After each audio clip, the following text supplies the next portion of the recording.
Hello everyone, आज हम शुरू करने वाले हैं हमारा हाईवे इंजीनियरिंग। तो I welcome you all in the first lecture of highway engineering. तो सबसे पहले शुरू करते हैं हमारे मोड्स ऑफ ट्रांसपोर्टेशन से।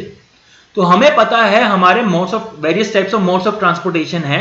जैसे हमारे सबसे पहले आता है roads, railways, airways, waterways, tunnelling, ropeway, pipelines. तो डिफरेंट टाइप्स ऑफ ट्रांसपोर्टेशन है। अब हमें पता है रोड्स एंड अगर रेलवे को मैं कंबाइन कर दूं तो ये मेरा सिलेबस बन जाता है एसएससी जेई के लिए, आरआरबी एग्जाम के लिए, डीएमआरसी के लिए एंड अदर्स जेई लेवल के एग्जाम के लिए। अगर उसमें मैं एयरबेस भी ऐड कर दूं तो ये मेरा कोर्स बन जाता है गेट के लिए। अगर उसमें मैं ऐड कर दूं टनलिंग तो ये मेरा कोर्स बन जाएगा आईईएस के लिए। रोडवेज अगर मैं स्टार्ट करूं तो रोडवेज तो आपको पता ही है, सिंपल रोड है जिसपे अक्सर आप मूव करते हैं। तो रेलवे आपको पता है रेल यात्रा। एयरवेज में हमारे जो आते हैं दो चीजें आती हैं। फर्स्ट आता है हमारा एयरवेज में एयरपोर्ट की बिल्डिंग डिजाइन करना। ये चीज हमारा आता है स्ट्रक्चर एंड आरसीसी में। तो हमें यहां पे ये नहीं पढ़ेंगे, ये हम स्ट्रक्चर आरसीसी में देखेंगे। हमें बिल्डिंग कैसे डिजाइनिंग होती है, स्लैब कैसे कास्ट होती है, ये सब चीजें हम उसमें देखेंगे। जो हमारे लिए इंपॉर्टेंट है हाईवे इंजीनियरिंग के लिए वो है हमारा रनवे की डिजाइनिंग। अब सर रनवे क्या होता है? रनवे वो पाथ है जहां पर हमारा प्लेन लैंड होता है या जहां से हमारा प्लेन टेक ऑफ करता है। तो इसकी डिजाइनिंग के इसकी लेंथ कितनी होनी चाहिए, इसकी डायरेक्शन कैसी होनी चाहिए कि मेरा रनवे कुछ ऐसे होगा, रनवे की ऐसे कुछ डायरेक्शन होगी या ये होगी, क्या मेरी जो डायरेक्शन होगी रनवे की वो मैं कैसे रखूं ताकि मेरे को शॉर्टेस्ट जो है मेरे को रनवे की लेंथ आए। तो वो उसकी डिजाइनिंग मेरी आती है एयरवेज में, जो हम हाईवे में पढ़ेंगे। देन पाइपलाइंस वगैरह जो है वो हमें हमारे कोर्स में नहीं है, इसलिए हम इन चीज को नहीं पढ़ेंगे। जनरली पाइपलाइन जो हमारी होती हैं वो हमारे लिक्विड के जो ट्रांसपोर्टेशन होता है उसके लिए होती है। जैसे आपको एग्जांपल है हमारे Tapi pipeline, TAPI Tapi pipeline. आइए शुरू करते हैं हम अपना हाईवे इंजीनियरिंग से। सबसे पहले देखते हैं हमारा सिलेबस क्या है कि हमें क्या क्या पढ़ना है। तो हमारा सबसे पहले आता है इंट्रोडक्शन। इंट्रोडक्शन में हम पढ़ने वाले हैं हमारी हिस्ट्री, रोड की हिस्ट्री कि रोड का डेवलपमेंट कैसे कैसे हुआ, कौन कौन से इंजीनियर्स आए, उन्होंने क्या क्या थ्योरी दी, उन्होंने कैसे कैसे हमारे रोड का क्रॉस सेक्शन बनाया, वो चीज हमें पढ़ना है हमारे इंट्रोडक्शन में। देन हमारा आता है ज्योमेट्रिक डिजाइन। ज्योमेट्रिक डिजाइन अगर मैं बोलूं, it is the design of visible features of the road. Design of visible features of the road. अब सर बात ये आती है कि इसका मतलब क्या है design of visual features of the road. अगर मैं ये कहूं कि मेरी कोई ये रोड है, इसकी जो विड्थ है, इसकी जो डिजाइनिंग है वो मेरी आती है ज्योमेट्रिक डिजाइन के अंदर। सिमिलरली आते हैं मेरा OSD, SSD, overtaking side distance, stopping side distance, कि मेरे को कितनी लेंथ ऑफ रोड चाहिए ताकि मैं अपने व्हीकल को सेफली रोक सकूं एक्सीडेंट होने से पहले। हमें पता है कि अगर मेरे पास कोई व्हीकल है और कुछ सर्टेन स्पीड से चल रहा है, तो जैसे ही मैं ब्रेक लगाऊंगा वो तुरंत ब्रेक लगाने के बाद रुकेगा नहीं, वो कुछ ना कुछ डिस्टेंस आगे ट्रेवल करेगा। तो मुझे कितनी ऐसी डिस्टेंस चाहिए ताकि मैं उस अपने व्हीकल को सेफली रोक सकूं इस ऑब्स्टेकल से पहले। तो इसकी जो डिजाइनिंग है वो मेरी आती है ज्योमेट्री डिजाइन के अंदर। सिमिलरली आता है मेरा ओवरटेकिंग साइड डिस्टेंस, मतलब कितनी मेरे को लेंथ ऑफ रोड चाहिए ताकि मैं एक स्लो मूविंग व्हीकल को ओवरटेक कर सकूं। उसके बाद हम आते हैं हमारे ट्रैफिक इंजीनियरिंग में। ट्रैफिक इंजीनियरिंग अगर मैं सिंपल बोलूं, it includes the safe and efficient movement of the vehicle.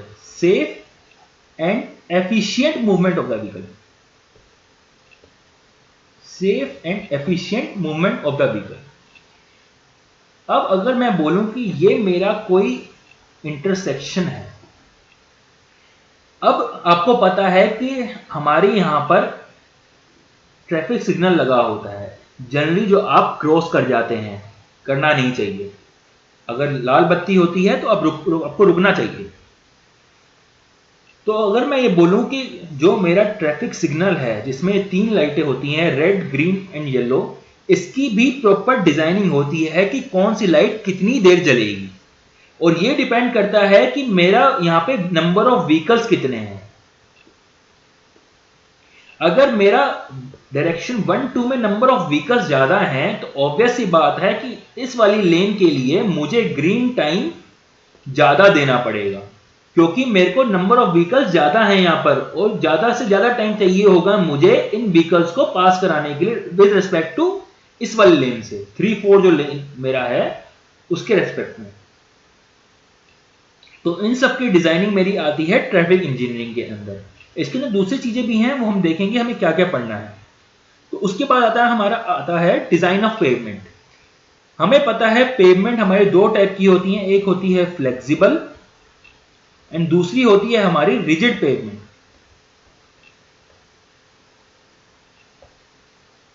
अब सर फ्लेक्सिबल का मतलब क्या है, रिजिड का मतलब क्या है? सर फ्लेक्सिबल आपकी जो रोड होती है वो आप सबने देख रखी है, जिसपे आप मूव करते हैं, हम सब मूव करते हैं। इंडिया में मैक्सिमम जगह हमारी फ्लेक्सिबल पेवमेंट ही है। जो आपकी ब्लैक टॉप रूफ, जो ब्लैक टॉप आपकी पेवमेंट होती है, बिटुमिनन की पेवमेंट होती है, कोलतार की पेवमेंट होती है, वो हमारी सारी की सारी फ्लेक्सिबल पेवमेंट है।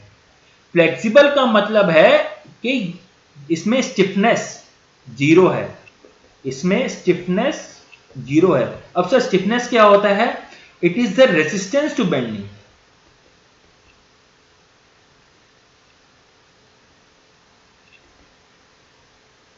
मतलब क्या है कि अगर मेरी कोई ये पेवमेंट है, इसके ऊपर कोई व्हील लोड आया तो ये बैंड कर जाएगी, मेरी फ्लेक्सिबल पेवमेंट बैंड कर जाएगी। और जैसे ही मेरा व्हील लोड आगे चल जाएगा ये अगेन मेरी दोबारा अपनी रीगेन पोजीशन कर लेगी। तो इसमें स्टिफनेस जीरो है। वही मेरा रिजिड पेवमेंट होती है, ये होती है हमारी कंक्रीट की। जैसे कि आपने अपने घर में अक्सर देखा होगा कि लेंटर डलता है, स्लैब कास्ट होती है, तो वैसे ही हमारी जो होती है रिजिड पेवमेंट बनती है, कंक्रीट की बनती है ये। तो इसमें कुछ ना कुछ स्टिफनेस जरूर होती है, it has a resistance to bending. Then again इसमें आता है कि ये लोड ट्रांसफर कैसे करती है। हमारी जो रिजिड पेवमेंट होती है ये ट्रांसफर करती है as a slab action. Slab action क्या है मैं आपको आगे बताऊंगा जब हम डिजाइन ऑफ पेवमेंट पढ़ेंगे। एंड हमारी फ्लेक्सिबल जो है वो हमारा काम करती है grain to grain action.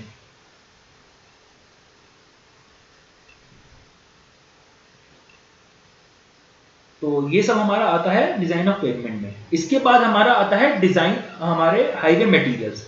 Highway materials हमें पता है हमारे कई टाइप के होते हैं, जैसे एग्रीगेट हो गया, बिटुमिनन हो गया, कई चीजें होती हैं हमारे हाईवे मटेरियल के अंदर। अब हमारे जो मटेरियल है उसका शेप, जैसे एग्रीगेट की बात करूं तो उसका शेप क्या होगा, उसका साइज क्या होगा, मैक्सिमम साइज कितना होगा, मिनिमम साइज कितना चाहिए मुझे, तो उसके ऊपर मैं टेस्ट कौन कौन से करूंगा, वो सब मेरे आता है हाईवे मटेरियल के अंदर। नेक्स्ट और एक और हम एग्जांपल लें, बिटुमिनन की बात करें तो बिटुमिनन में मैं कौन कौन से टेस्ट करूंगा और मेरे को उसकी क्वालिटी का पता चल जाए कि मेरा बिटुमिनन कैसा है। तो ये सब हमारे आएंगे हमारे हाईवे मटेरियल के अंदर। तो आइए शुरू करते हैं हमारे फर्स्ट ऑफ चैप्टर से, जिसका जो है हमारा इंट्रोडक्शन। तो हमारा फर्स्ट जो है हमारा है chronological order of the road development. Chronological order of the road development, कि हमारी रोड कैसे कैसे डेवलप हुई। तो फर्स्ट अगर मैं बोलूं तो हमारी road I Roman road, then Tresaguet road, Metcalf, Telford, then Macadam. हमें पता है हमारे एंसेस्टर जो थे पहले वो पैदल चलते थे, बाय फुट चलते थे। देन उसके बाद उन्होंने एक स्लाइड बनाई जिसपे वो सामान रखते थे और उसको खींचते थे। फिर उसके बाद मेसोपोटामियन सिविलाइजेशन में हमारा व्हील का इन्वेंशन हुआ। जैसे ही व्हील का इन्वेंशन हुआ हमारी रोड डेवलपमेंट की जो स्पीड थी वो बहुत ज्यादा बढ़ गई। वो इसलिए क्योंकि जहां पहले हम सिर्फ 10 से 15 किलो जो ट्रेवल करते थे, खुद हमारे ऊपर सामान लेके चलते थे, अब वहीं वो व्हील का यूज करके वो हमारी कार्स बनाते हैं, पुलक कार्स या एनिमल ड्रोन व्हीकल, मतलब कि बैलगाड़ी हो गई या कोई और हमारी व्हीकल होगी, और उसके ऊपर इससे कई गुना ज्यादा उस पर लोड रख सकते थे। अब इतना लोड रख रहे हैं तो उसके लिए हमें प्रॉपर रोड भी चाहिए थी, इसलिए हमारा रोड डेवलपमेंट शुरू हो गया। एग्जैक्ट 15 किलो नहीं बोल रहा, ये खाली एक आइडिया है, एग्जांपल दिया मैंने आपको। तो हमारी जो रोमन रोड थी, हमारे रोमन्स ने जनरली जो रोड बनाई थी वो अपने आर्मी के लिए बनाई थी। रोमन रोड से लेके हमारी टेलफर्ड रोड तक जो इनका माइंडसेट था वो ऑलमोस्ट सेम था। ये सब क्या करते थे, they used to put best material at the bottom. ये बेस्ट मटेरियल जो होता था वो बॉटम में जमीन के अंदर डाल देते थे। और उसके बाद हमारी आई मैकडम रोड, जो हमारी आज की डेट की जो रोड्स हैं वो हमारी जितनी भी रोड्स हैं वो बिल्कुल मैच करती हैं हमारी मैकडम रोड्स के ऊपर। ये बेस्ट मटेरियल जमीन के अंदर क्यों डालते थे मैं आपको ही बताता हूं नेक्स्ट स्लाइड में। मान लीजिए मेरे पास कोई पेड़ है, ट्री है, इसमें हमें पता है मेरा सबसे ज्यादा जो थिकनेस वाला पार्ट होता है वो मेरा होता है ट्रंक, तना जिसे बोलते हैं। देन उसके बाद मेरी ब्रांचेस पतली होती जाती हैं, लास्ट में जो मेरी डालियां होती हैं जिसके ऊपर मेरी पत्तियां लगती हैं वो और ज्यादा पतली होती जाती हैं। तो यही चीज अगर हम रिलेट करें उनकी थिंकिंग से, तो उन्होंने सोचा कि अल्टीमेटली जो लोड लेना है वो मेरी फाउंडेशन ने लेना है। अगर मेरी ये रोड है तो अल्टीमेटली जो लोड लेना है मेरी फाउंडेशन से हमारे सोइल में जाना है। तो क्यों ना मैं अपनी फाउंडेशन को ऐसा बनाऊं जो ताकि वो सारा का सारा लोड आराम से ले सके, देन ट्रांसफर कर दे हमारे सोइल पे। इसलिए उन्होंने जो बेस्ट मटेरियल डालना शुरू करा वो बॉटम में डालना शुरू कर दिया। तो अगर ये आपको एक मैंने क्रॉस सेक्शन दिखाया है ऑफ रोमन रोड्स का। रोमन रोड क्या करते थे कि बेस्ट मटेरियल जो करते थे वो बॉटम में लगते थे, अभी मैंने आपको बताया। तो अगर मैं आपको कंस्ट्रक्शन बताऊं, they used to excavate the softer part of the road till they find the hard stratum.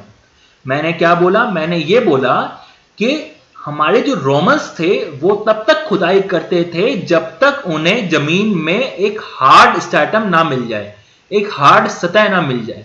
जहां उन्हें वो हार्ड सतह मिल जाती थी वहां पर they used to put heavy stones. ये हमारे मैंने आपको लिखा है लार्ज फाउंडेशन स्टोन, बड़े बड़े पत्थर जिनकी थिकनेस जो आपकी देखिए 10 to 20 सेंटीमीटर थिकनेस है और विड्थ तो इनकी बहुत ही बड़ी बड़ी होती थी। तो बड़े बड़े पत्थर they used to put at the bottom. उसके बाद हमारी जो लेयर आती थी was of broken stones in lime concrete. Stone को तोड़ के लाइम कंक्रीट में डाल देते थे। उसके हमारे ऊपर आई एक और लेयर जो है small broken stones in lime concrete. ये और ज्यादा स्मॉल है, small broken stones in lime concrete.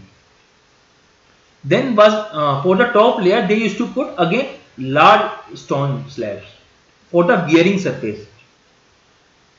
अब सर एक क्वेश्चन आता है, सर ये कर्व स्टोन क्या होता है? कर्व स्टोन मैं अभी आपको बताता हूं 2 मिनट बाद।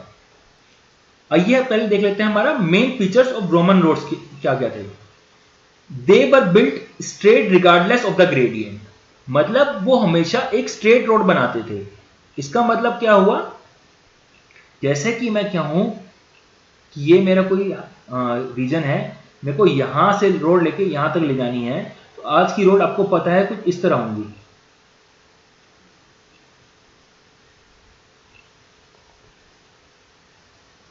सर्कुलर में वो क्या करते थे, यहां से लेके यहां तक या यहां से मैंने कहूं यहां से मेरे को यहां तक चाहिए, तो ये एक स्ट्रेट रोड होती थी। दिस वॉज बिकॉज ताकि उन्हें मिनिमम टाइम लगे मूवमेंट के लिए। जैसे मैंने आपको बताया कि they used to make the road for the army purpose, तो आर्मी को मूवमेंट के लिए उन्हें कम से कम टाइम लगाना था, इसलिए they used to make a straight road. Next हमारे जैसे मैंने आपको बताया they heavy foundation stone at the bottom because they thought the ultimate load was to be taken by the foundation itself, so they used to provide the heavy foundation stones at the bottom. Concrete was a major road making innovation. उन्होंने concrete use करना, जैसे lime concrete use करना शुरू कर दिया। Then again the mixed lime and volcanic pozzolana to make mortar, they added gravel to this mortar to make concrete. अब हमारा जो आता है कर्व स्टोन, मैंने आपको बताया कर्व स्टोन क्या होता है। कर्व स्टोन जो होते हैं they used to demarcate the boundary of the road, मतलब कि अगर मेरी ये रोड है तो इसकी जो बाउंड्री होगी वो हमारे कर्व स्टोन डिसाइड करेंगे। It also defines the separation part of the road from the shoulder of a road from the median। इसका मतलब क्या हुआ कि मान लीजिए मेरी कोई ये रोड है, अक्सर आपने देखा होगा साइड में अगर मेरा यहां फुटपाथ है इसके यहां पर इस जगह पे जो मेरे पत्थर आपके कुछ इस शेप के पत्थर होंगे, अक्सर आपने देखे होंगे,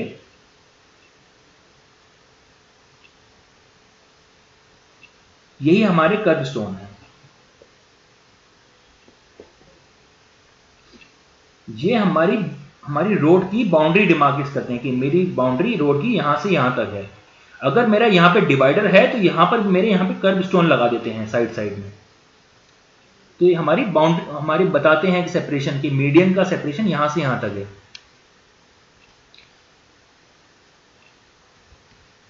देन हमारा अगेन आता है कंस्ट्रक्शन प्रोसेस। एक्सकवेशन मैंने आपको जैसे बताया till the point hard stratum, excavation can go up to 0.75 to 1.2 meter.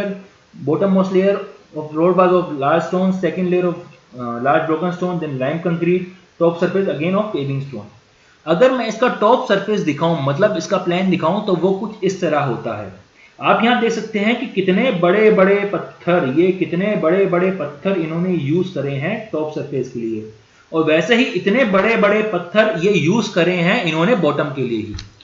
अब बात ये आती है कि सर आप कह रहे हैं ये 300 बीसी के आसपास की रोड बनी है, तो सर ये जो फोटोग्राफ ली गई है ये आज के टाइम की है, तो ये रोड अगर इतनी ही अच्छी थी कि उस समय बनी थी और आज के टाइम पर भी ये है, तो हम सर यही मेथड क्यों नहीं यूज करते रोमन रोड्स का?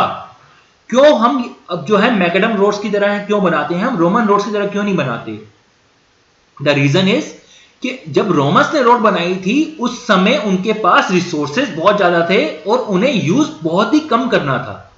रिसोर्सेज बहुत ही ज्यादा थे उनके पास और रोड उन्हें बहुत ही कम बना थी। लेकिन आज की डेट में हमें रोड बहुत ज्यादा बनानी है। अब सोचिए कि अगर मेरे को इतने बड़े बड़े पत्थर यहां बॉटम में डालने होंगे तो मेरे पहाड़ के पहाड़ मेरी जमीन के अंदर ही डालने पड़ जाएंगे। इतने ज्यादा पत्थर मेरे को जमीन के अंदर डालने पड़ जाएंगे। सोचिए इतने बड़े बड़े पत्थर, जैसे मैंने आपको ये डायग्राम दिखाया है, इतने बड़े बड़े पत्थर अगर मैं जमीन के अंदर डालूं तो कितना ही ज्यादा मेरे को पत्थरों की जरूरत पड़ेगी। इसलिए हम ये वाला मेथड यूज नहीं करते क्योंकि आज की डेट में इकोनॉमिकल नहीं है। उनके टाइम में they were not concern about the economy, उनके पास और कोई चारा ही नहीं था। They used to have these stones and they used to make roads from these stones. Next हमारे जो आते हैं रोड्स, वो हमारी है ट्रेस्गी रोड्स। ट्रेस्की जो साहब थे उनका माइंडसेट भी बिल्कुल रोमन्स का तरह था। They also provided the foundation with large stones, बड़े बड़े पत्थरों के साथ उन्होंने फाउंडेशन बनाई थी। उनके हिसाब से it is not as necessary to prepare the top with heavy stones, instead provide small and broken stones. Benefit of the top layer was that it can be rammed and stones can be jammed into one another, forming a strong wearing resistant surface. मतलब क्या है इस बात का? जो हमारे ट्रेस्गी साहब थे इनकी जो रोड थी वो हमारी रोमन रोड से अलग थी। किस तरह अलग थी? कि सबसे पहले बात कि उनकी जो थिकनेस थी वाज अराउंड 30 सेंटीमीटर, जहां मेरी रोमन रोड की थिकनेस 0.75 मीटर से लेके 1.2 मीटर तक चली जाती है। वहीं मेरी ट्रेस्गी साहब ने जो थिकनेस थी वो 30 सेंटीमीटर रख दी थी। अगर आप यही देख लीजिए, इससे ऑलमोस्ट दुगनी से भी ज्यादा जितना मटेरियल मेरा रोमन रोड में लग रहा था उससे मैं दुगनी रोड बना सकता हूं ट्रेस्गी साहब की, अगर मैं पैटर्न यूज करूं तो थिकनेस जो है वो मेरी 30 सेंटीमीटर डिफाइन कर दी थी। नेक्स्ट उन्होंने क्या किया, जो मेरे टॉप के सरफेस था उस पर बड़े स्टोन्स की जगह, बड़े बड़े पत्थरों की जगह उन्होंने ब्रोकन स्टोन्स रख दिए, छोटे छोटे पत्थर रखे और उनको प्रॉपर रैम किया। रैम मतलब कॉम्पैक्शन किया, कॉम्पैक्शन मतलब दबाव डाला। जैसे कि हमने आप अक्सर देखा होगा यहाँ पे कोई भी रोड बनती है उस पर बड़ा बड़ा रोड रोलर चलता है। रोड रोलर काम भी ये है, वो यहाँ पे कॉम्पैक्शन करता है। कॉम्पैक्शन मतलब दबाव डालना। तो उन्होंने यही कहा कि बड़े बड़े पत्थरों की जगह आप छोटे छोटे पत्थर डालिए और उस पर रैमिंग कर दीजिए या कॉम्पैक्शन कर दीजिए ताकि इनके बीच में यहां इंटरलॉकिंग हो जाए। अब सर आई कि सर इंटरलॉकिंग हमें फायदा क्या हो रहा है? अब ये बात देखिए, मान लीजिए मेरा एक ये पत्थर है, एक ये पत्थर है, यहां पर एक और, एक छोटे छोटे पत्थर हैं। मान लीजिए यहां पर मेरा कोई लोड लग रहा है, तो लोड लगेगा तो ये टेंडेंसी होगी इसकी नीचे जाने की। अब ये इसकी टेंडेंसी नीचे जाने की है, तो इस साथ में इसको भी लेने की कोशिश करेगा, इसको भी। अब ये वाला पत्थर है वो इसके साथ इंटरलॉक है, तो ये इसको भी नीचे लाने की कोशिश करेगा, ये वाला पत्थर इसको नीचे लाने की कोशिश करेगा। तो अब ये देख लीजिए ये लोड कितने सारे पत्थरों पे डिवाइड हो जा रहा है। तो यही फायदा है मेरा इंटरलॉकिंग का, जो ये इंटरलॉकिंग हो जा रही है। जो एक मेरा लोड खाली इस पत्थर पे लग रहा था, इस वाले पत्थर पे लग रहा था, इंटरलॉकिंग की वजह से ये सारे के सारे पत्थर मेरी हेल्प कर रहे हैं इस लोड को रेसिस्ट करने में। पर सबसे बड़ी दिक्कत इनको क्या आई, बाज ऑफ ड्रेनेज। तो इन्होंने हमारी प्रोवाइड करी transverse flow.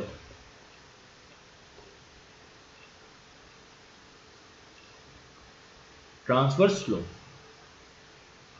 Sir transverse flow क्या होता है मैं बताता हूं। मान लीजिए मेरे पास यहां कोई रोड है, ये मेरे 2 पॉइंट हैं ए से लेके बी तक, यहां से मेरे को रोड यहां तक लेके जानी है। तो यहां पे जो मेरा जो एंगल बनेगा फाई, अगर मैं इसे बोलूं फाई, तो ये मेरा है लॉन्गिट्यूडनल फ्लो।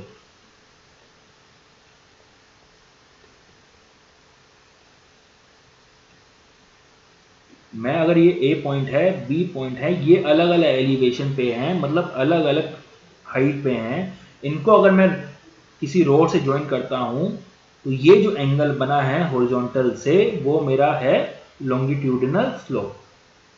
वहीं अगर मेरी ये रोड ऐसे लेंथ है इसकी, ये प्रॉपर रोड है मेरी, इस डायरेक्शन में जो मेरी स्लोप आएगी, इस डायरेक्शन में स्लोप कैसे आएगी, कुछ इस तरह। जो मेरा सेंट्रल पोर्शन है हम उसे थोड़ा उठा देते हैं, मतलब कि अगर मैं बोलूं कि मेरा रोड अगर ये है कुछ इस तरह, तो हमारा सेंट्रल पोर्शन को हम थोड़ा उठा देते हैं।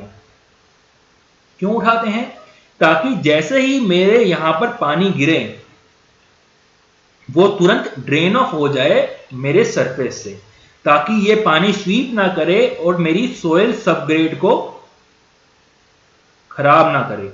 क्योंकि हमें पता है मेरी सोयल सबग्रेड जनरली उसमें हमारी सोयल होती है, जैसे ही पानी उसके साथ मिलेगा बना देगा कीचड़, और हमें पता है कीचड़ मेरा लोड बियर नहीं करेगा।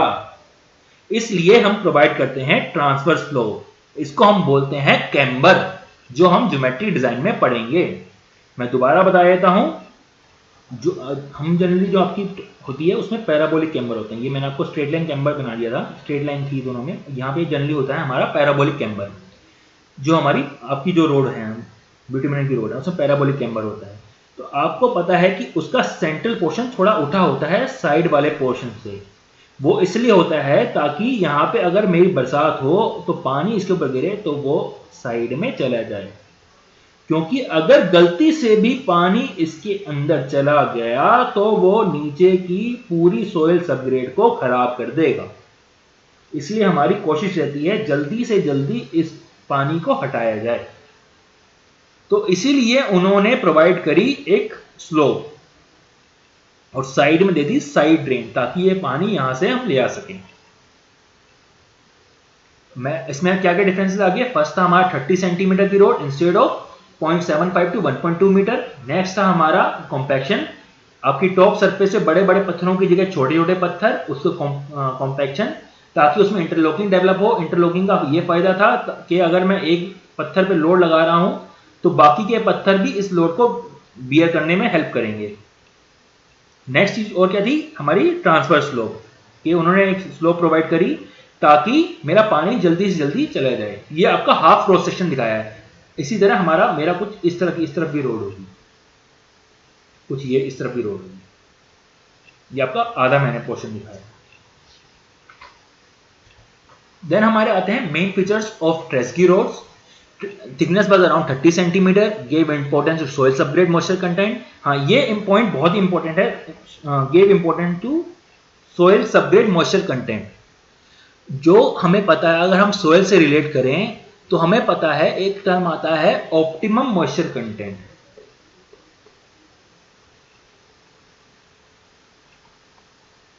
ऑप्टिमम मॉइस्चर कंटेंट ये एक ऐसा मॉइस्चर कंटेंट होता है, मॉइस्चर कंटेंट मतलब कितना पानी है सोइल के अंदर, ये एक ऐसा मॉइस्चर कंटेंट होता है जिसपे मेरी ड्राई डेंसिटी मैक्सिमम होती है। Dry density is maximum.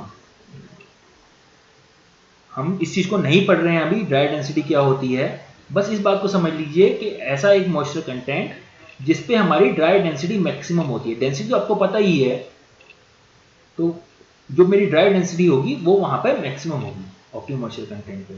ये सोयल में हम पढ़ेंगे प्रॉपर इस ऑप्टिमम मॉइस्चर कंटेंट को। तो उन्होंने सोयल सबग्रेड के मॉइस्चर कंटेंट पे भी ध्यान दिया। Replace top surface large stones with broken stones to counter drainage problem provided camber. मैंने कैम्बर आपको बताया ट्रांसफर स्लोप। आपको दो मैंने स्लोप बता दी हैं, एक है लॉन्गिट्यूडनल स्लोप जो मान लीजिए एक पॉइंट ये है, एक पॉइंट ये है। इसको जो अगर मैं रोड लेके जा रहा हूं तो ये जो मेरा एंगल होगा ये मेरे को देगा मेरा लॉन्गिट्यूडनल स्लोप। वहीं रोड में अगर मैं क्रॉस सेक्शन देखूं तो उसका सेंट्रल पोर्शन थोड़ा उठा हुआ होता है साइड के पोर्शन से, तो ये मेरा जो एंगल होगा अगर मैं tan थीटा बोलूं तो मेरा ये होगा camber to the surface along with the deep side ditches, ताकि वो मेरा पानी वहां से ले जा सके। इसके बाद हमारे टेलफर्ड साहब आए। He also believed in using heavy foundation stones below the soil in order to keep the road foundation firm. इन्होंने भी, इनका माइंडसेट भी यही था कि अल्टीमेटली जो मेरा है लोड वो मेरा फाउंडेशन के थ्रू सोइल पे ही जाना है, तो क्यों ना मैं फाउंडेशन को इतना फर्म बनाऊं ताकि वो आसानी से मेरा लोड जमीन तक ले जा सके। तो he also believed in using heavy foundation stone in order to keep the road foundation firm. He insisted on providing a definite cross slope to the top surface by varying the thickness of the foundation stone. मैं दोबारा इस point को बोल रहा हूं। He insisted on providing a definite cross slope. He insisted on providing a definite cross slope. Again, camber की बात कर रहा हूं मैं। To top surface by varying the thickness of the foundation stone. इनका मतलब क्या है कि उन्होंने भी हमारी जो कैम्बर प्रोवाइड करने की बात करी है, उन्होंने भी कैम्बर प्रोवाइड करने की बात कही है, पर उन्होंने क्या कहा है, जो मैं यहां पर हैवी स्टोन्स यूज कर रहा हूं, ये जो स्टोन्स यूज कर रहा हूं इसकी आप थिकनेस वेरी करा दीजिए। जैसे आप यहां देख सकते हैं सबसे बड़ा पत्थर ये है, जैसे जैसे मैं इधर जा रहा हूं वैसे, या इस तरफ जा रहा हूं वैसे वैसे मेरी थिकनेस कम होती जा रही है। अब यहां देख सकते हैं यहीं से मेरी एक स्लोप आ गई है। तो इन्होंने क्या कहा है कि जो आपने कैम्बर प्रोवाइड करना है टॉप सरफेस पे, उसकी शुरुआत आप प्रोवाइड कर दीजिए by varying the thickness of the foundation stone. जो बॉटम पे स्टोन है वहीं से शुरुआत कर दीजिए। बट इन्होंने क्या कहा, जो मेरी सोइल सबग्रेड है उसको हॉरिजॉन्टल रख दीजिए। Horizontal soil subgrade. बस यहीं पर उन्होंने सबसे बड़ी गलती कर दी। इन्होंने यहां पर टॉप सरफेस पे तो इन्होंने कैम्बर प्रोवाइड कर दिया, ठीक है, लेकिन हमारी जो सोइल सबग्रेड थी इसमें इन्होंने हॉरिजॉन्टल रखा। अब सोचिए कि अगर गलती से कहीं से पानी यहां पर आ गया, इस सोइल सबग्रेड तक पहुंच गया, तो वो पूरी की पूरी सोइल सबग्रेड को खराब कर देगा, कीचड़ बना देगा। और ये हैवी हॉरिजॉन्टल, तो पानी यहां से बिल्कुल साइड में जा भी नहीं सकता। तो हम ये कह सकते हैं कि soil subgrade was not properly drained. मैं ये दोबारा बोल दूं, soil subgrade drainage was not proper. तो अगर आप लिखना चाहें आप लिख सकते हैं इसमें टेलफर्ड में, he believed in using heavy foundation stone above the soil subgrade in order to keep the road foundation firm. I repeat, believed in using heavy foundation stones above the soil subgrade in order to keep road foundation firm. जैसे कि आपको मैंने पहले ही बता दिया है कि चार की चारों में एक जैसा ही होगा, कि जो बेस्ट मटेरियल है बॉटम में यूज कर रहे हैं।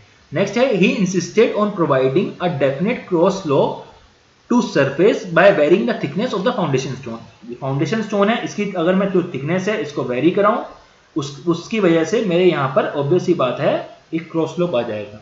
नेक्स्ट है subgrade is kept horizontal and hence subgrade drainage was not proper. हमारे 3 पॉइंट हो गए जो मैंने आपको बता दिए हैं। इसके बाद हमारे जो आते हैं, हमारे मेटकाल साहब आते हैं। मेटकाल साहब टेलफर्ड से भले पहले आए थे, मैं आपको इनके बारे में बाद में बताना चाहता हूं टेलफर्ड के, क्योंकि उनका हमारे पास रिकॉर्ड नहीं है, उनका हमारे पास रिकॉर्ड ही नहीं है। He was a blind person. उन्होंने अराउंड 290 किलोमीटर की रोड बनाई मेटकाल साहब ने, लेकिन उनकी रोड कैसी थी उसका हमारे पास प्रॉपर रिकॉर्ड नहीं है, इसलिए हम उस चीज को पढ़ ही नहीं रहे। पर हमें इतना पता है कि इनका भी माइंडसेट बिल्कुल वैसा ही था जैसे हमारे रोमन्स का था, या जैसे हमारे रोमन से लेके हमारे टेलफर्ड साहब का था। ये भी इन्होंने भी वही किया कि हमारे हैवी फाउंडेशन स्टोन्स को बॉटम पे ही रखना सही समझा। नेक्स्ट हमारे आते हैं मैकडम रोड्स, जो सबसे अच्छी रोड्स हैं। प्रॉपर एक साइंटिफिक थिंकिंग के साथ जो रोड बनी है वो है हमारी मैकडम रोड्स। आज की डेट में भी जो रोड्स हमारी हैं वो डिपेंड बिल्कुल उनका जो प्लानिंग है, क्रॉस सेक्शन है, वो मैकडम रोड्स पे ही रहा है। तो मैकडम रोड्स के बारे में आप लिखिए, he realised that stresses due to wheel load, he realized that the stresses due to wheel load of the traffic gets reduced to the lower layer of the pavement. I repeat, he realized that the stresses due to wheel loads of traffic gets reduced to the lower layer of the pavement, and therefore it is not required to provide large stones at the lower layer of the pavement. इनका मतलब क्या है, इन्होंने realise किया कि जो मेरे stresses हैं वो डिक्रीज हो जा रहे हैं, बॉटम तक पहुंचने से पहले ही वो डिक्रीज हो जा रहे हैं, इसलिए हमें वहां पर बड़े बड़े पत्थर डालने की जरूरत नहीं है। Instead of that you can provide broken stones.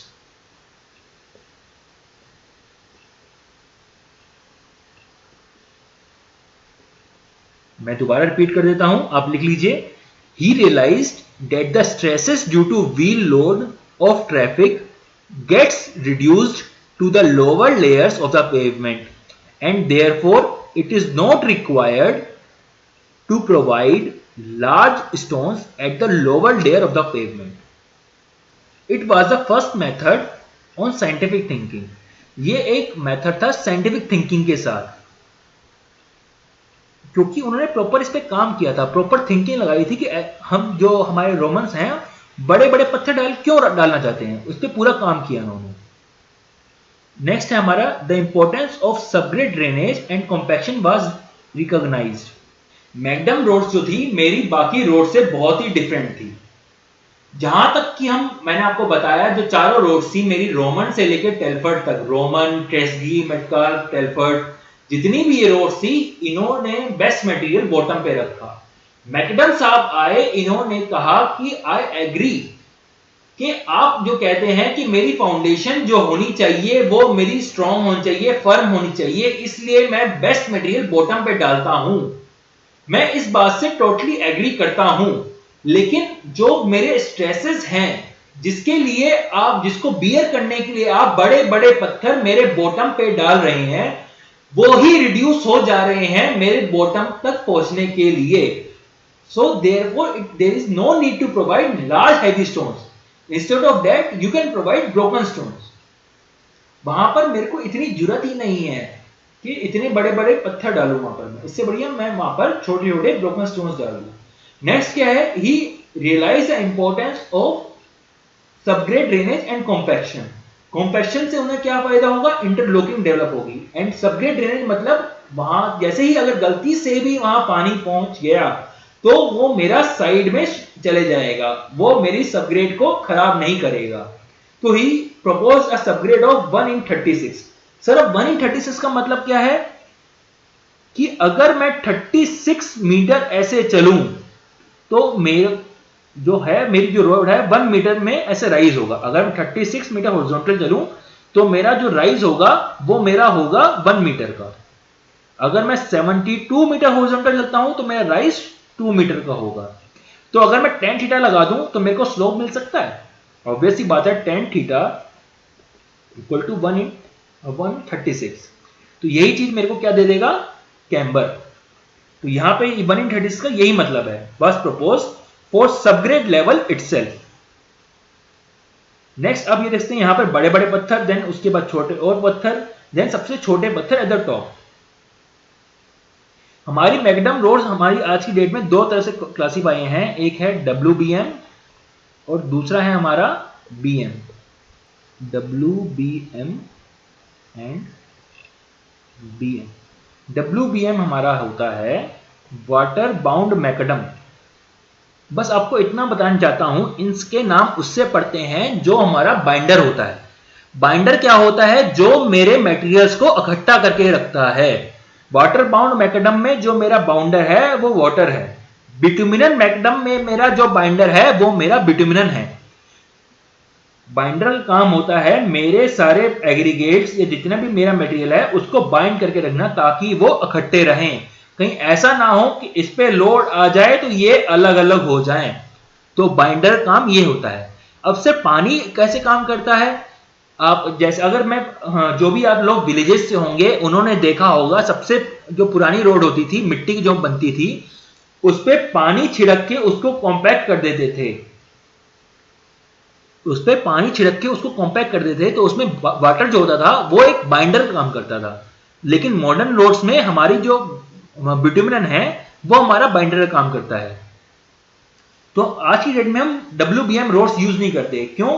क्योंकि हमें पता है जैसे ही WBM रोड्स पे एक हाई स्पीड अगर मेरा व्हीकल कोई मूव कर रहा है तो वो मेरी पूरी रोड पे धूल ही धूल कर देगा। अगर मेरा वहां पर मेरी रेन हो जाती है, रेनफॉल अगर मेरी ज्यादा हो जाती है तो वहीं मेरी पूरी रोड कीचड़ में तब्दील हो जाएगी। इसलिए आज की डेट में हम बिटुमिनन मैकडम यूज करते हैं, क्योंकि बिटुमिनन जो है वो हाई स्पीड व्हीकल के लिए बहुत ही अच्छा है। मतलब ही नहीं पैदा होता कि कोई वहां पे धूल उड़े। नेक्स्ट है, रेन को भी वो अच्छी तरह बियर कर सकता है। तो ऑल वेदर रोड्स जो हैं वो हमारी बिटुमिनन की बनती हैं। नेक्स्ट आता है हमारा main features of macadam roads. Give importance to subgrade compaction and drainage. जैसा मैंने आपको बताया कि उन्होंने ड्रेनेज सबग्रेड से ही शुरू कर दिया। अब उसमें बस एक पॉइंट आता है सबग्रेड। सबग्रेड होता है bottom most portion of soil. ये जो आपकी रोड है इसका जो बॉटम मोस्ट पोर्शन है यही आपका सबग्रेड है। Replace heavy foundation stones with smaller size broken stones. मान लीजिए मेरे पास कोई नोटिस बोर्ड है, इस पे मैं अपने थंब से, मेरे अंगूठे से इस पे जोर लगा रहा हूं, लेकिन मेरा अंगूठा इसके अंदर नहीं जाता। वहीं मैं एक थंबपिन लाता हूं, अपने थंब से ही उतना ही लोड इस पे लगाता हूं और मेरी थंबपिन उसके अंदर चली जाती है। तो मैं उस दोनों ही केस में फोर्स जो है मेरा वो मेरा कांस्टेंट है, लेकिन एक मेरा जो थंब है वो उसके अंदर नहीं जा पाता, वहीं थंबपिन जो है वो उसके अंदर चली जाती है। तो सर बात यह है कुछ ना कुछ तो चेंज हो रहा होगा, क्योंकि अगर मेरा फोर्स कांस्टेंट है कुछ ना कुछ तो चेंज हो रहा होगा, कुछ ना कुछ तो प्रॉपर्टी चेंज हो रही होगी कि जिसकी वजह से मेरा जो थंब है वो अंदर नहीं जा पा रहा और मेरी थंबपिन जो है वो अंदर चली जा रही है। हाँ सर, चेंज हो रहा है। वो है हमारा एरिया। थंबपिन का एरिया मेरे थंब से बहुत ही छोटा होता है, बहुत ही कम होता है। इसलिए जो मेरा प्रेशर जो होता है वो मेरी थंबपिन के लिए बहुत ही बढ़ जाता है, जिसकी वजह से मेरी थंबपिन उसके अंदर चली जाती है। यही कंसेप्ट हम यूज कर रहे हैं रोड के ऊपर। मान लीजिए मेरा पास कोई व्हील ये है जिसके ऊपर लोड लगा हुआ है 10 न्यूटन का, और लोड हमें पता है, आज की डेट में हमें इतनी नॉलेज हो गई है कि मेरा जो लोड डिस्पर्स हो रहा है वो कुछ इस तरह से होता है। तो आपको मैं बता देना चाहता हूं यहां पर जो एरिया है जो इस लोड को ले रहा है वो बहुत ही कम है यहां के एरिया के हिसाब से। जैसे कि मैं बोलूं कि यहां पर मैं खड़ा हुआ हूं, मेरा वजन है 100 kg और यहां पर 4 बंदे खड़े हुए हैं तो पर पर्सन के ऊपर आएगा 25 केजी का लोड। वहीं अगर यहां पर 8 पर्सन खड़े होते तो हर पर्सन के ऊपर आता 12.5 केजी का लोड। उसी चीज को आप यहां पर समझिए। यहां पर मान वही है कि ये मैं खड़ा हुआ हूं, मेरा वजन 10 न्यूटन है, यहां पर 4 पर्सन है, यहां पर 8 पर्सन है, तो वही लोड यहां पर 8 पर्सन यूज कर रहे हैं, 8 पर्सन यहां पे बियर कर रहे हैं, और वही लोड यहां पे 4 पर्सन बियर कर रहे हैं। तो ऑब्वियस ही बात है कि मेरे टॉप पर जो है ज्यादा स्ट्रेसेस डेवलप हो रहे हैं इन स्पाइट ऑफ मेरे बॉटम पे। मैं इस बात को मानता हूं कि मेरी बॉटम फाउंडेशन स्ट्रांग होनी चाहिए, फर्म होनी चाहिए, ठीक है, आप सही कह रहे हैं, पर वहां पर मेरे इतने स्ट्रेसेस ही नहीं डेवलप हो रहे, तो मैं वहां पर बेस्ट मटेरियल क्यों यूज करूं, क्यों मैं अपना मटेरियल वहां पर वेस्ट करूं? जो मेरा मटेरियल जो है टॉप सरफेस पे जब मैं यूज कर सकता हूं, वो मैं बॉटम में क्यों डालूं, जब मेरे को पता है कि मेरे टॉप सरफेस पे ही मेरे ज्यादा स्ट्रेसेस आ रहे हैं। हम आते हैं जैकर कमेटी में। तो जैकर हमें, जब हमारे जो ब्रिटिशर्स थे वो इस बात को अच्छी तरह समझ चुके थे कि अगर उन्हें इंडिया को लूटना है तो उन्हें एक प्रॉपर रोड नेटवर्क बनाना ही पड़ेगा। क्यों? मान लीजिए उन्होंने कुछ जम्मू कश्मीर से कुछ सामान लूटा, उसे लेके जाना है इंग्लैंड, तो क्या वो डायरेक्ट सी रूट से लेके जाएंगे? क्या नहीं, उनको यहां से लेके यहां तक पोर्ट तक एक प्रॉपर रोड चाहिए ताकि वो आराम से अपना सामान यहां से यहां शिप कर सके, अपना सामान बेच सके। वहीं दूसरा रीजन क्या था कि मान लीजिए कोई उनका एक फ्रीडम मूवमेंट इंडिया वालों ने स्टार्ट किया चेन्नई में, और यहां पर दिल्ली में उनकी प्रॉपर पूरी आर्मी है, तो जल्दी से जल्दी यहां से अपनी आर्मी यहां पे भेज सकें ताकि इस फ्रीडम मूवमेंट को सप्रेस कर सकें। इसलिए उन्हें यह बात समझ आ गई थी कि उन्हें एक प्रॉपर रोड नेटवर्क चाहिए। पर ब्रिटिशर्स इतने अच्छे नहीं थे कि इंडिया में रोड नेटवर्क बनाने के लिए वो अपना पैसा लगाएं। उनका मकसद सिर्फ यही था, इंडिया को लूटना। तो अब ये रोड नेटवर्क बनाने के लिए पैसा कहां से आए और कैसे कैसे इंडिया पे हम टैक्सेस लगाएं ताकि हमारे पास प्रॉपर फंड जनरेट हो जाए ताकि हम रोड डेवलप कर सकें। तो उन्होंने एक कमेटी बनाई जिसे हम बोलते हैं road development committee, RDC, road development committee. इनके जो चेयरमैन थे वो हमारे थे mister M R. Jayakar, Mukund Ramarao Jayakar, he was an Indian. Jayakar साहब इतने इंटेलिजेंट पर्सन थे, वो इस बात को अच्छी तरह समझ चुके थे कि जो ब्रिटिशर्स कह रहे हैं कि उन्हें जो रोड नेटवर्क बना रहे हैं वो इंडिया के डेवलपमेंट के लिए बना रहे हैं, ऐसा नहीं है। वो सिर्फ रोड नेटवर्क इसलिए बना रहे हैं ताकि वो इंडिया को लूट सके और इंडिया पे लॉन्ग टाइम तक राज कर सकें। लेकिन वो इस बात को भी अच्छी तरह समझ गए थे कि इंडिया को डेवलप होने के लिए रोड नेटवर्क चाहिए ही चाहिए। ये बात वो अच्छी तरह समझ गए थे, और ये बात भी वो समझ गए थे कि अगर वो ये काम ना करें तो ब्रिटिशर्स कुछ ऐसे टैक्सेस लगा सकते हैं गरीबों पे ताकि वो बियर ही ना कर पाए। तो इन्होंने सोचा क्यों ना मैं कुछ ऐसे रिकमेंडेशन दूं ताकि मेरे इंडिया का भला हो सके। तो उनके रिकमेंडेशन इतने अच्छे थे कि आज भी हम उनके सारे के सारे रिकमेंडेशन को मानते हैं। उनका पहला रिकमेंडेशन था कि it is beyond the capacity of the local government. मैं आपको सिर्फ एक बार समझा रहा हूं, आगे अगली स्लाइड में आपको पूरा दिखा दूंगा जो आपको लिखना है, आप सिर्फ सुनिए इस बात को। It is beyond the capacity of the local government to construct and to maintain the roadways. मैंने क्या बोला? It is beyond the capacity of the local government to construct and to maintain the roadways, so central government should take in charge and road development should be in the national interest। मतलब कि हमारी जो local government है उसकी बस की बात नहीं है कि वो हमारे रोड को डेवलप कर सके, इसलिए जो सेंट्रल गवर्नमेंट है उसको रोड डेवलपमेंट का इंचार्ज बन जाना चाहिए, उनको अपने हाथ में लेना चाहिए रोड डेवलपमेंट। इंडिया का जो रोड डेवलपमेंट है सेंट्रल गवर्नमेंट को लेना चाहिए। आज की डेट में भी जितनी भी नेशनल हाईवेज हैं वो हमारी सेंटर के अंदर ही आती है, सेंट्रल गवर्नमेंट ही नेशनल हाईवेज बनाता है। आज की डेट में जो हमारे नितिन गडकरी साहब हैं, रोड एंड ट्रांसपोर्टेशन मिनिस्टर, उनके अंडर ही हमारी जो नेशनल हाईवेज वगैरह सब है उनके अंडर ही आती है, उनकी मिनिस्ट्री के अंडर ही आती है। तो उनका पहला रिकमेंडेशन सोचिए कितना बढ़िया है कि आज की डेट में भी हम उनके रिकमेंडेशन को मानते हैं। नेक्स्ट क्या है, एक पॉइंट उसमें और था, it should be in the nation interest, कि जो रोड बने वो नेशन के इंटरेस्ट में बने। ऐसा ना हो कि जो कुछ नेता वगैरह हैं वो अपने हिसाब से रोड बनाना शुरू कर दें। नेक्स्ट क्या था, एन एक्स्ट्रा टैक्स, एक extra tax should be laid on petrol and high speed diesel. एक एक्स्ट्रा टैक्स लगना चाहिए petrol and high speed diesel पे, ताकि हम एक फंड जनरेट कर सकें हमारे रोड के डेवलपमेंट के लिए। Extra tax should be laid, जो एक टैक्स जो है हमारा लगाना चाहिए on petrol and high speed diesel. और आज की डेट में भी हम ये टैक्स लगाते हैं, वो हमारा है ₹2 पर लीटर।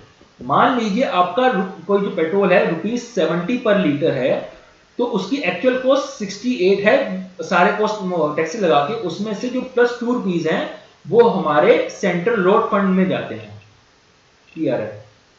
जो हमारी जो गवर्नमेंट है वो इस ₹2 में से, जो ₹2 में से 0.5 रुपीज, 0.5 रुपीज खुद रख लेती है फॉर द डेवलपमेंट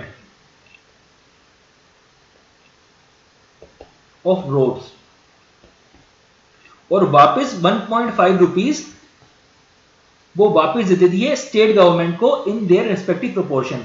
मतलब जिस स्टेट से जितना आया है उस हिसाब से उनको वापस दे दें, सबको इक्वली नहीं बांटना, वरना यूपी में जितनी इतनी ज्यादा पॉपुलेशन है उनको थोड़ा सा फंड मिलेगा, वहीं उत्तराखंड में जहां छोटी सी पॉपुलेशन है उनको बहुत सारा फंड मिल जाएगा।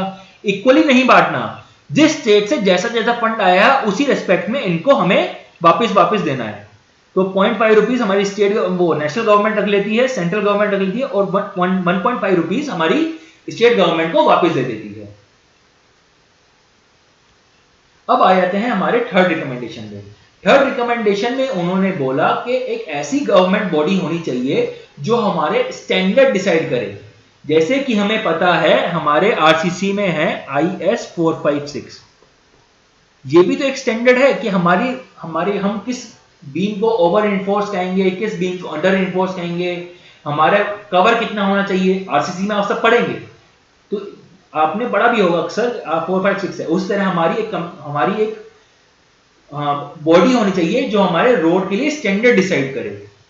वो उस हिसाब से हमारी एक बनी इंडियन रोड कांग्रेस, IRC। उसके बाद उन्होंने क्या रिकमेंडेशन दिया कि एक ऐसी हमारे पास बॉडी होनी चाहिए जो करे हमारा रिसर्च एंड डेवलपमेंट का काम। तो हमारा सेंट्रल रोड रिसर्च इंस्टीट्यूट बना। आपको पहले पता है कि हमारी जो होती थी, हिंदी में बोलते हैं खड़ंजे की रोड होती थी, जो हमारी ब्रिक्स से बनती थी, ब्रिक उसको लगा के हमारी खड़ंजे की रोड बनती थी। उसके बाद हमारी वाटर बाउंड मैकेडम वाली रोड आई, उसके बाद हमारी फ्लेक्सिबल रोड आई, उसके बाद हमारी रिजिड रोड आ गई। तो हमारा जो डेवलपमेंट है रोड का वो होते ही जा रहा है लगातार। कहीं ऐसा ना हो कि हमारी जो कंट्री है वो रोड में के मामले में पीछे रह जाए, इसलिए ऐसी बॉडी होनी चाहिए जो हमारी रिसर्च एंड डेवलपमेंट करती रहे।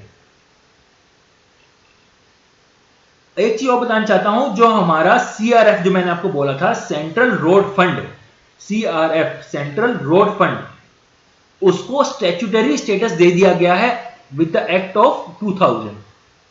एक्ट 2000 से, विद एक्ट 2000 जो हमारा CRF है उसको स्टैट्यूटरी स्टेटस दे दिया गया है।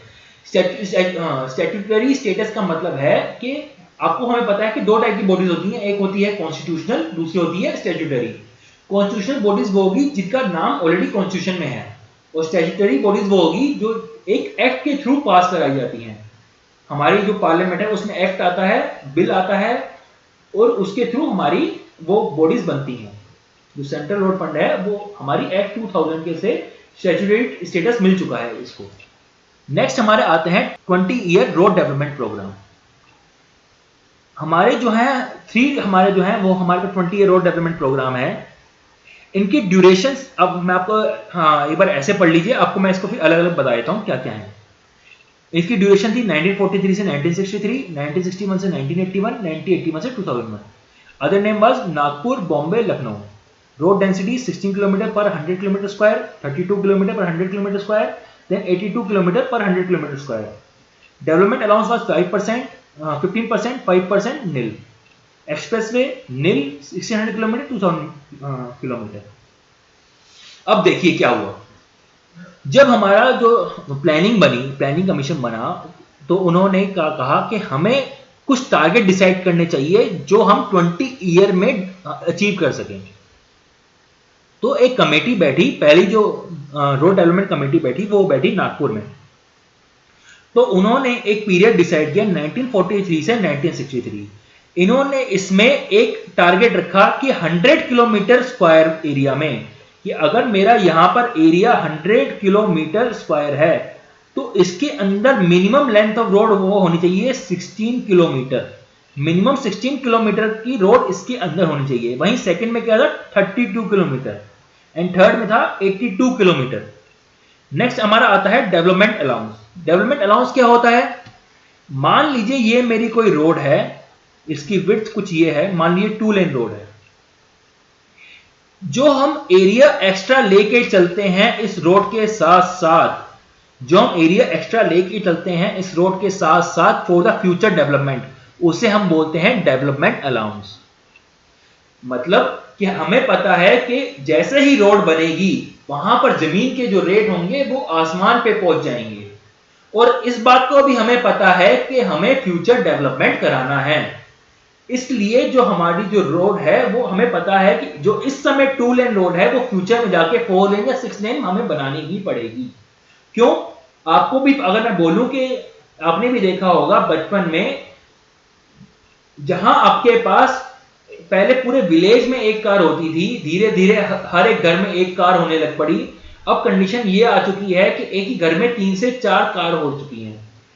India one of the most develop rapid growth वाली कंट्री है। हमारी परचेजिंग पावर इतनी अच्छी बढ़ रही है कि हम आसानी से 4 जो रिच क्लास पर्सन हैं वो 4 कार अफोर्ड कर सके हैं। तो हमें पता है कि उस रोड पे जो हमने रोड जो बनाई थी 2 लेन, वो 4 कार वाली जो वॉल्यूम है उसे एकोमोडेट नहीं कर सकती, इसलिए फ्यूचर डेवलपमेंट हमें उसे कराना ही है। तो हम कुछ एक्स्ट्रा रोड एरिया जो है हम साथ लेके चलते हैं रोड के, ताकि वहां पर हम फ्यूचर डेवलपमेंट कर सकें। क्योंकि अगर ये एरिया नहीं लेके चलेंगे तो जब हम फ्यूचर में डेवलपमेंट कराएंगे तो हमें बहुत ज्यादा कॉस्टली पड़ जाएगा। तो डेवलपमेंट अलाउंस जो था वो था हमारा 15%, 5% एंड नील। एक्सप्रेस वे जो है हमारा फर्स्ट में जो है उसमें नील था, कोई एक्सप्रेस वे नहीं था। इन्होंने यहां इसमें टारगेट रखा 1600 किलोमीटर एक्सप्रेस वे बनाने का। थर्ड में रहा 2000 किलोमीटर बनाने का एक्सप्रेस वे का टारगेट था। नेक्स्ट आया पैटर्न, इसमें आता है star and grid, square and grid. क्या है वो हम देखते हैं।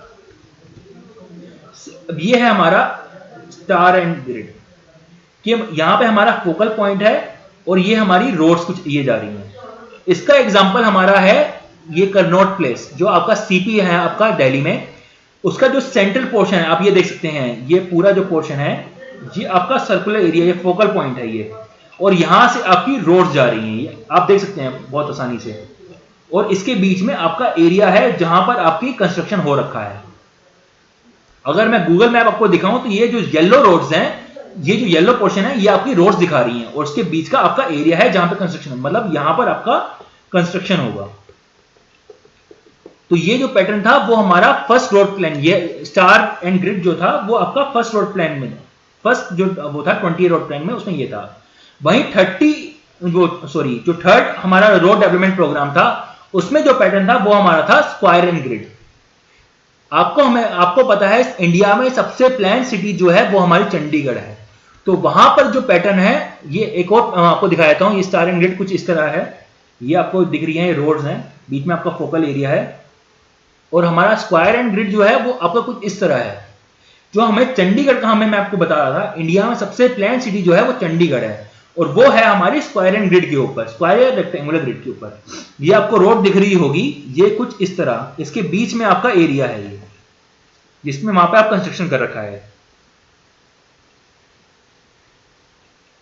नेक्स्ट हमारा आता है क्लासिफिकेशन ऑफ द रोड्स। कि हम रोड को क्लासिफाई कैसे करते हैं। तो इसमें फर्स्ट हमारी आई national highway, state highway, major district roads, other district roads and village roads. National highways होती हैं roads connecting state capitals, ports and foreign highways और द सिटीज, मेजर सिटीज जो कनेक्ट कर रही हैं वो हमारी होती है नेशनल हाईवेज। देन हमारी आती है स्टेट हाईवे। जो हमारी नेशनल हाईवे हमारी होती है, इसको हमारे जो मेंटेन करती है वो हमारी है सेंट्रल गवर्नमेंट, जिसको हम बोलते हैं government of India, central government. Then हमारी आती है स्टेट हाईवे, जो हमारे स्टेट में मेजर डिस्ट्रिक्ट हेडक्वार्टर्स हैं, जो डिस्ट्रिक्ट हेडक्वार्टर जो रोड उनको लिंक करती है वो हमारी होती है स्टेट हाईवे।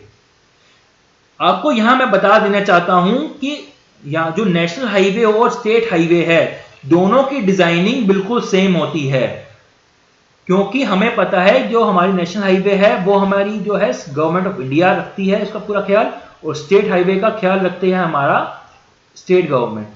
तो हमारी सेंट्रल गवर्नमेंट के पास पूरी पावर होती है, वो किसी भी स्टेट हाईवे को नेशनल हाईवे में बना दे, पूरी पावर होती है उनके पास। तो इसलिए हम पहले से ही स्टेट हाईवे की जो डिजाइनिंग होती है वो हम नेशनल हाईवे के अकॉर्डिंग ही करते हैं। देन हमारी आती है major district road. It is a road serving production area in the urban reason.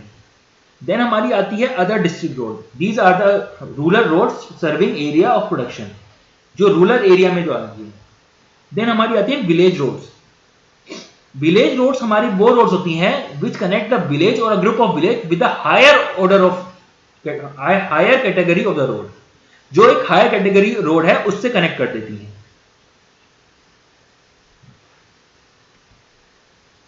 Next हमारा जो है यहां से हमारा आता है न्यूमेरिकल, कि हमारी जो लेंथ ऑफ रोड है based on third 20 year road plan.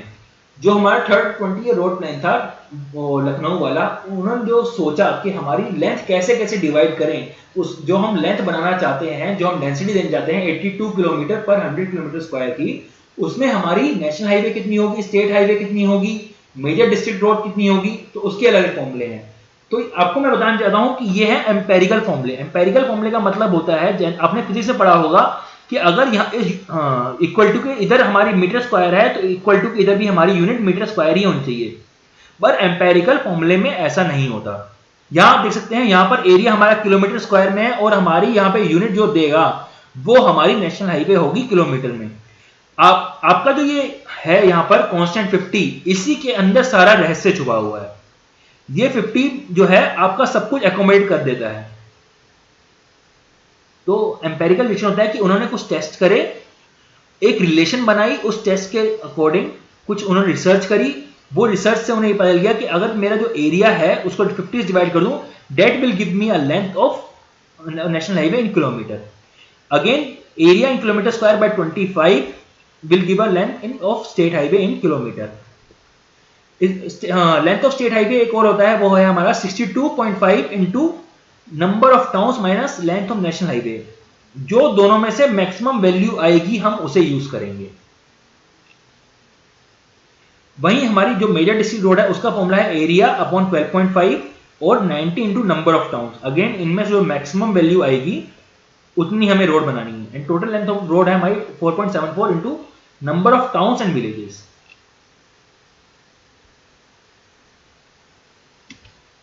अब मान लीजिए मेरा ये क्वेश्चन है, ये मेरा एरिया है 308,000 किलोमीटर स्क्वायर का, और वहां पर मेरे नंबर ऑफ टाउन्स है 216 एंड नंबर ऑफ विलेज है मेरे 43120। तो अगर मैं बोलूं मेरी लेंथ ऑफ नेशनल हाईवे कितनी होगी,